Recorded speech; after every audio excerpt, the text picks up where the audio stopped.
আসসালামু আলাইকুম এভরিওয়ান, নতুন একটি ভিডিওতে আপনাদেরকে ওয়েলকাম।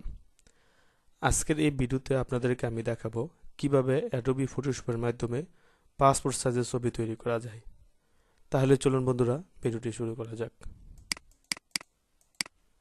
তার জন্য আমাকে একটি অ্যাডোবি ফটোশপ সফটওয়্যার ওপেন করে নিতে হবে। ওপেন করার পর এখান থেকে আমি একটি ছবি এখানে ফোল্ডার থেকে আনবো। তার জন্য আমার ফাইল মেনু বারে যেতে হবে। এখান থেকে ওপেন আমরা ক্লিক করব। ক্লিক করার পর আমার ফোল্ডার থেকে আমি ছবিটিকে ক্লিক করব ওপেনে ক্লিক করব। এই যে দেখুন বন্ধুরা, ছবিটি কিন্তু এখানে চলে আসছে। তো এখন আমাকে প্রথমত পাসপোর্ট সাইজের ছবি তৈরি করার ক্ষেত্রে পাসপোর্ট সাইজের ছবির মাপটাকে আগে আমার জানতে হবে, অর্থাৎ এটা হাইট কত, ওয়েট কত। তো তার জন্য আমাকে ক্রপ টুলটাকে ব্যবহার করতে হবে। ব্যবহার করার পর এখানে দেখুন বন্ধুরা, ওয়েট লেখা আছে। তো একটি পাসপোর্ট সাইজের ছবি ওয়েট হচ্ছে 1.5 ইঞ্চি, আর হাইট হচ্ছে 1.9 ইঞ্চি, আর রিসলিউশন থাকে সবসময় 300।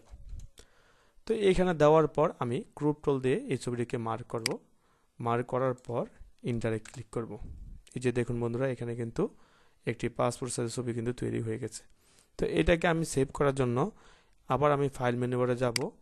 যাওয়ার পর এখান থেকে সেভ এস থেকে আমি এখানে টেক্সট টুলে সেভ করব। এই ছবিটা যে কোনো একটা নাম দিয়ে আমি সেভ করব। তো আমি 1 দিয়ে সেভ করলাম। দেওয়ার পর এখানে সেভে ক্লিক করলাম, তারপর ওকেতে ক্লিক করলাম। বন্ধুরা, ছবিটি কিন্তু সেভ হয়ে গেছে। তো এরকমভাবে আপনারা পাসপোর্ট সাইজের ছবি তৈরি করতে পারবেন অ্যাডোবি ফটোশপের মাধ্যমে। যদি বন্ধুরা ভিডিওটি ভালো লাগে তাহলে আপনারা আমার এই চ্যানেলটিকে সাবস্ক্রাইব করবেন এবং লাইক এবং কমেন্ট করে পাশে থাকবেন। আসসালামু আলাইকুম।